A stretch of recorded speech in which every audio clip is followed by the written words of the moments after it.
बीठो पाण पे सुभाणे अल्लाह इन करे पाण दुआ घुरियूं दुआ घुरी चऊं हिन जी सेवा केर थो करे घणो कुझु पुछी पाण सां फ़क़ीरो हिन जी सेवा करियो माना फ़क़ीरनि जी तारीख़ी हिस्ट्री मालूमात करे बादशाह सलामत ऐं पोइ चवंदा हिन फ़क़ीर जी ख़िदमत ऐं सेवा कयो पहिरियों मकान वञो मुखो अछड़े सर जो हिन मकान में जाए हीउ बोर पर छा नालो साईं शहज़ादो फ़क़ीर शहज़ादे मुक़ाम बि शहज़ादे फ़क़ीर नाले सां आहे न मिस्री फ़क़ीर अच्छा मिस्री फ़क़ीर नाले इन जी वरी हिस्ट्री ॿी आहे हाणे हीअं ॾिस फ़क़ीर खे ॿकर खयाऊं अलाए छा अहिड़ो किसो आहे न घेटा बकर फ़क़ीर जो मुरीदो मुल्तान वारे जो हिच पीसे लथो तजड़ धणी बादशाह वारे कहिड़ो गादी मथे हलूं हेठि मथे हली पोइ था हीअं फिरूं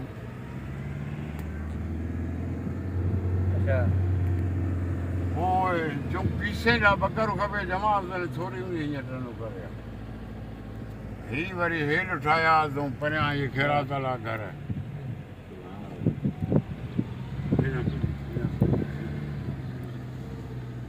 अच्छा बकरे ॻाल्हि में कई साईं पोइ हू मञी थी कोन हो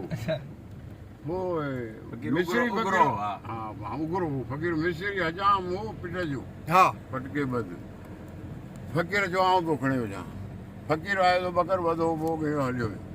पुठियां आयो बकर खे पालींदो रांदि कंदो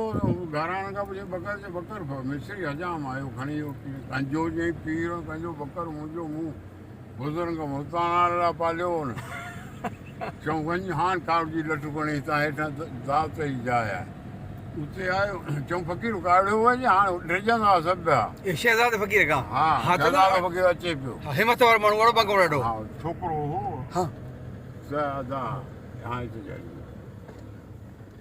सभु पिया अचनि हा चऊं अचे पियो पाण सां छॾे ॾियो अञा त घोड़ियूं पाण कुर्सी ॾिठो वेझो आयो त दर्जी किरी पियो शहज़ादो फ़क़ीर हा